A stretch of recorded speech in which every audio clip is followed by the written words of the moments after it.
Depth of field is another very common effect to apply after rendering. To accomplish this, we'll use the Z channel, which carries the depth information from the scene, and we'll need to set the distance in our 3D camera. Back in the 3D viewport, let's select our camera and head to the Camera Data tab. There's a depth of field drop-down section here. Let's go ahead and turn that on. The distance setting is what we're mainly going to concern ourselves with, but first we need to be able to see that distance.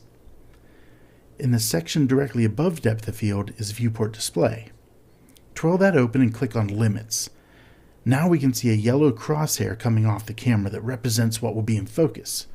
Everything in front of or behind the crosshair will be blurred. You can set it by adjusting the slider or by just grabbing it in the viewport and manually sliding it around. You can also use the object picker to choose an object in the scene that the crosshair will kind of stick to. And that works for animated objects or characters as well.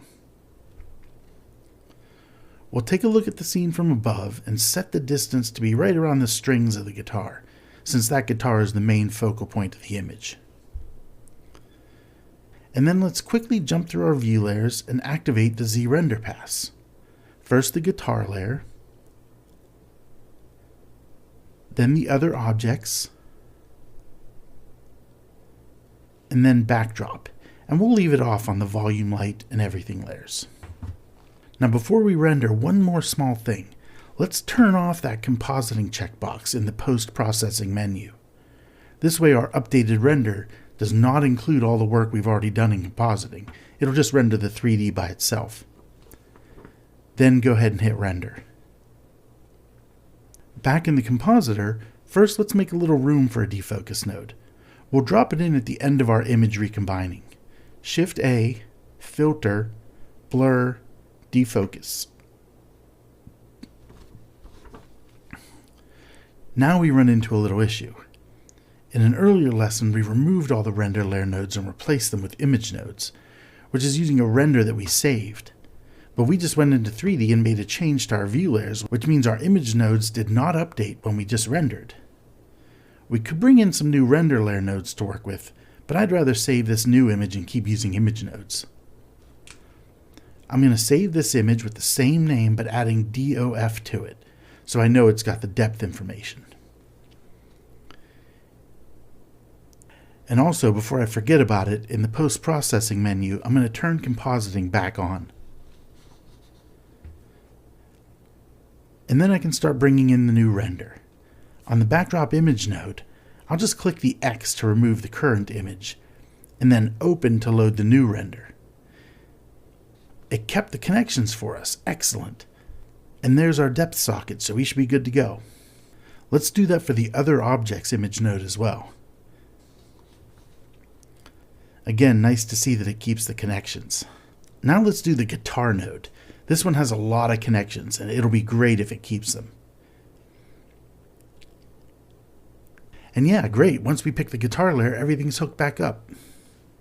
If you did try to replace this and the connections did not hook back up automatically, here's a tip. Control Z to undo until you get the older guitar image back. Then hold down Shift and right click and drag across all the noodles right here close to the node. This puts in a bunch of reroute sockets. When you bring in the new node, you won't have to drag noodles really far across the compositor to hook them back up.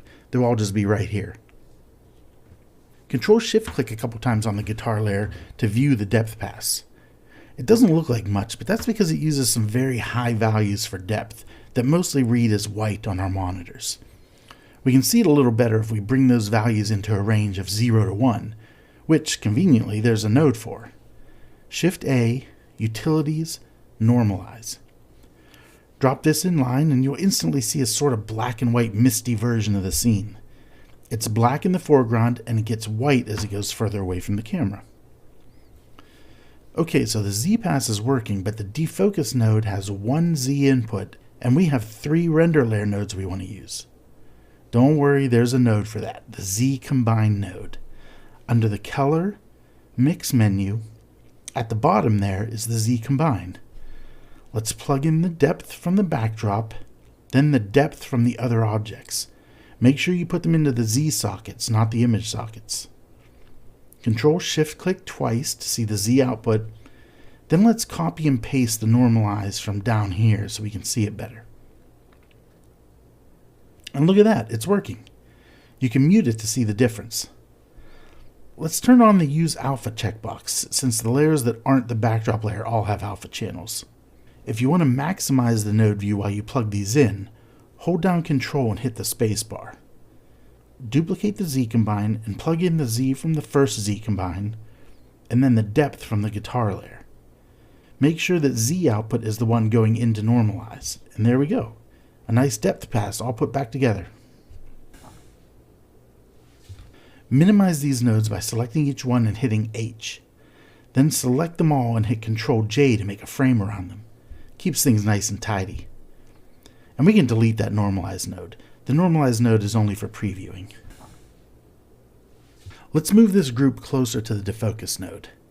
Take the Z socket from the Z combine and plug it into the Z of the defocus node. And we can see our image is now blurry. Not at all the blur we're looking for, but at least we know it's working. Right now it's blurring the image uniformly. So to get it to utilize the depth information we set up, click on the Use Z Buffer checkbox. You'll see the Z scale option is grayed out now, which is fine. We won't be using that here. But where did our blur go? Well, it's controlled by the f-stop. If you bring up the tooltip by hovering over it, it shows that the default value of 128 is perfect focus to infinity, which is definitely not what we want. Let's set that value way down to like 2.